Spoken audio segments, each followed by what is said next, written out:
Dark clouds began to cover the skies of Europe, the clouds of Nazism. In spite of the terrible decrees, the yellow patch, and the ghettos, most Jews could not fathom what was about to befall them. Only a few managed to escape the clutches of the Nazi occupation to safe havens. One of them was the Mujitzer Rebbe Shal Yedidia Elazar, whose Hasidim made a tremendous effort to save him.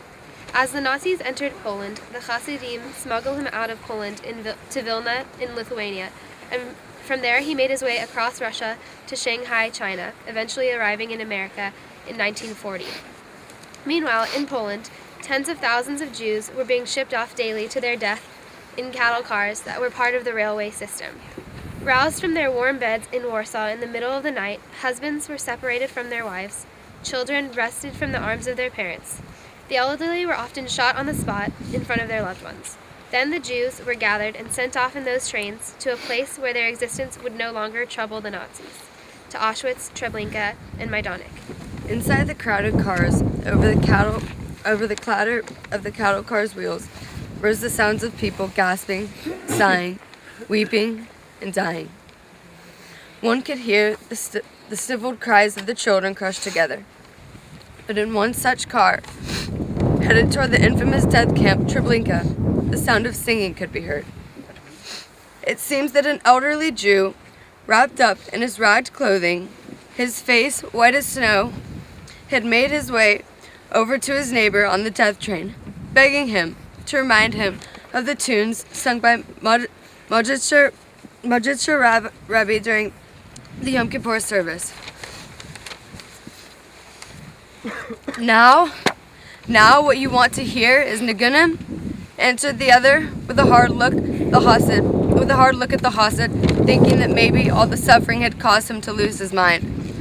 But this Mujitzer Hasid, Rabbi Azriel David Fasteg, was no longer paying attention to his friend or to anyone else on the train. In his mind, he was at the prayer stand next to his rabbi on Yom Kippur, and it is he who was leading the prayer before the rabbi and all the Hasidim. Suddenly there appeared before his eyes the words of the 12th of the 13 principles of Jewish faith. Ani ma'amin be'emunat shlema b'vias hamashiach be'af al pi sheyisma meya im kol zeh achak hilo b'chol yom she'avo. I believe with perfect faith in the coming of the Mashiach, and even though he may tarry, nevertheless I will wait each day for his coming. Closing his eyes, he meditated on these words and thought, just now, when everything seems lost, is a Jew's faith put to the test. It was not long before he began to hum a quiet tune to these words. There, amidst the death and despair on the train to Treblinka, the Chassid was transformed into a pillar of song, bringing forth out of his bloodied lungs the song of the eternity of the Jewish people. He was unaware of the silence in the cattle car, and of the hundreds of ears listening attentively in amazement. He also didn't hear the voices as they gradually joined his song, at first quietly, but soon growing louder and louder.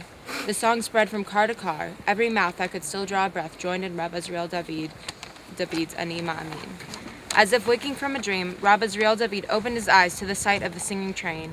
His eyes were red from crying, his cheeks wet with tears. In a choked voice he cried out, I will give half of my portion in the world to come to whoever can take my song to the Mujitzer Rebbe. A hushed silence descended upon the train. 2 young men appeared, promising to bring the song to the Rebbe at any cost. One of them climbed upon the other, and finding a small crack of the train's roof, broke out a hole from which to escape. Poking his head out under the open sky, he said, I see the blue heavens above us, the stars are twinkling, and the moon, with a fatherly face, is looking at me.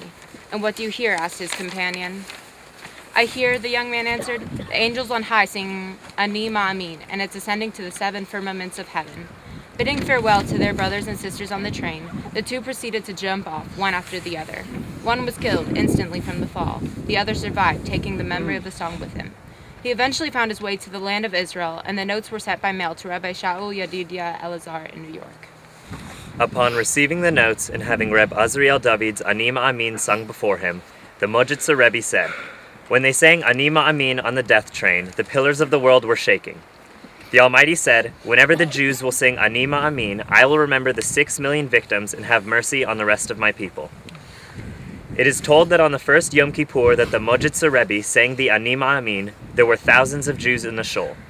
The entire congregation burst into tears, which fell like water into the pool of tears and blood of the Jewish people. The tune soon spread throughout world Jewry.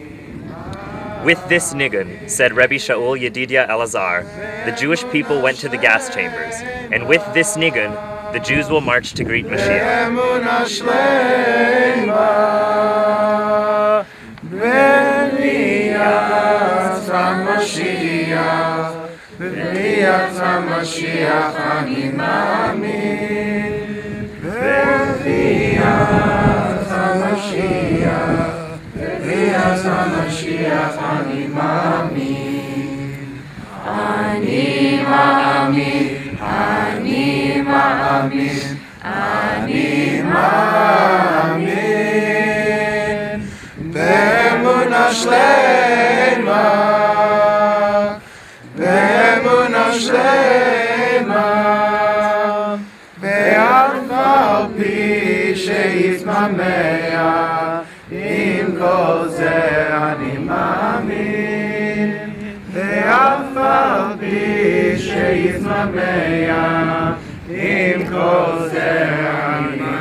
I believe that God was not an emotionless bystander when his people were unjustly sent to their deaths. Ani Mami. I believe that the legacy of those who perished in the Holocaust will live on forever. Anima Amin. I believe it is my job and my duty to live for the 6 million ancestors that I could be close with today. Ani Ma'amin. I believe that the souls and the stories of the Jews who died in the Holocaust will continue to live on forever. Ani Ma'amin. I believe in the importance of unity among the Jewish people. Ani Ma'amin. I believe that the purity, sanctity, and perseverance of the Jewish people will continue to be expressed throughout life despite any hardships put in our way. Ani Ma'amin. I believe that no matter how hard it gets, it will always get better. Ani Ma'amin. I believe that it is our generation's responsibility to carry on the voices of the survivors. Ani Ma'amin. I believe that the Jewish people today are stronger than ever before. Ani Ma'amin. I believe the terrible acts of the past do not define us as Jews. Rather, they strengthen us and our will to survive in honor of those who could not. Ani Ma'amin. I believe in the Jewish people's ability to persevere even in the hardest of circumstances. Ani Ma'amin. I believe in the importance of the unity of the Jewish people. Ani Ma'amin. I believe that my ancestors who died in the Holocaust are not dead, but are still living through me. Ani Ma'amin, with complete faith that the spirit of the Jewish people will never die. Ani Ma'amin. I believe that despite the terrible acts committed against us by the Nazis, the Jewish people are only getting stronger. Ani Ma'amin. I believe that one day we will be loved by all. Ani Ma'amin. I believe that the greatest revenge is continuing our Jewish heritage through marriage, education, and unity. Ani Ma'amin. I believe that nobody should ever be persecuted solely because of their religion. Ani Ma'amin. I believe in hope and the continuation of the Jewish people. Ani Ma'amin. I believe there's a reason for everything. Ani Ma'amin. I believe in the world to come. Ani Ma'amin. I believe in a world free of tyranny. Ani Ma'amin, that God created a beautiful world, and it's for us, the Jewish people, to keep it that way. Ani Ma'amin. I believe in the power of music and the power of love. Ani Ma'amin. I believe in each one of you standing here today. Ani Ma'amin, Ani Ma'amin, Ani Ma'amin, Be'emunah Shlema, Be'emunah Shlema, Be'riyat HaMashiach, Be'riyat HaMashiach, Ani Ma'amin.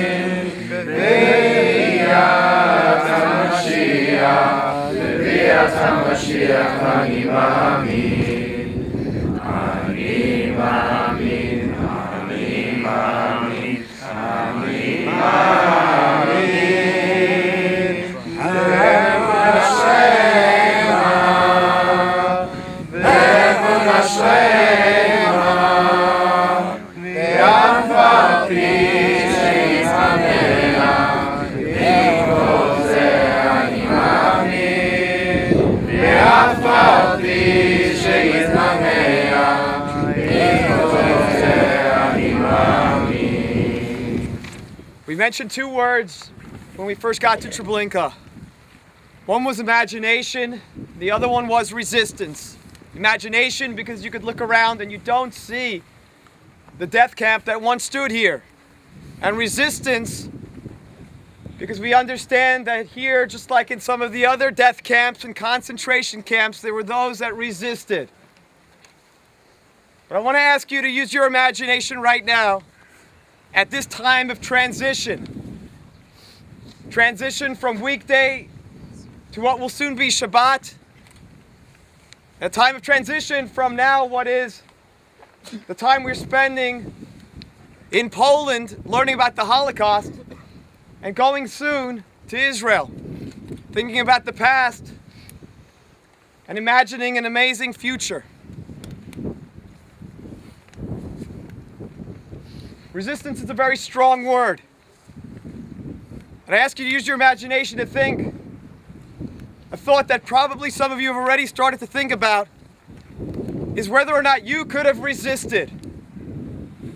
You look at some of the survivors that are standing with us right now, and you say, those are supermen. Those are super women. Those are superheroes. If I was in their spot, I couldn't have done what they did. I wouldn't have made it a week. I wouldn't have made it a day. I wouldn't have made it a minute. But is that really true? The irony of Jewish history has taught us an important lesson. It's strange that in the face of adversity and challenging circumstances, Jews have survived. And strangely, when we don't seem to face those intense challenges, that's when the Jewish future is really challenged. Let me tell you a story, a quick story I heard from a friend of mine whose grandfather survived one of the camps.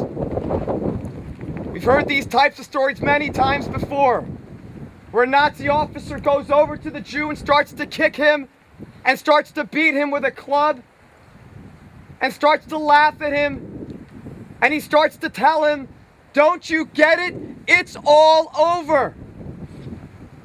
The Jews of Europe, we the Nazis are going to take care of them. The Jews that are moving and will one day be in what is now Israel, their neighbors will take care of them. And the Jews of America, ha! The prophetic words of the Nazi. Those Jews, they'll take care of themselves. Rabbi Lau visited our community, the former chief rabbi of Israel, just a few months ago, visited Boca. We know that in the United States, right now, we have approximately 5 million, 5.5 million, 6 million Jews living. He said that without assimilation, some estimates would have put Jewish life today in the United States at about 35 million. But instead, they say over the last 40 years, on average, we've been losing about 100,000 a year purely to assimilation. 40 years, 100,000, 4 million. You want to say it's 2 million, you want to say it's 5 million. But they call that a silent Holocaust. And it's happening right now. Resistance is hard. And many of us think that perhaps we couldn't do it. We couldn't have survived the camps. But I want to prove it to you that you could have. We're taught in Pirkei Avot, in the ethics of the fathers, Bimkom she'ein ish, yishtadel lihiyos ish, in the place where there is no person, become the person. Be the leader, not the follower. If world Jewry is going in one direction, don't just follow them. Be the agent of change and turn the tide. You know what Jews are capable of. The survivors are standing right around us.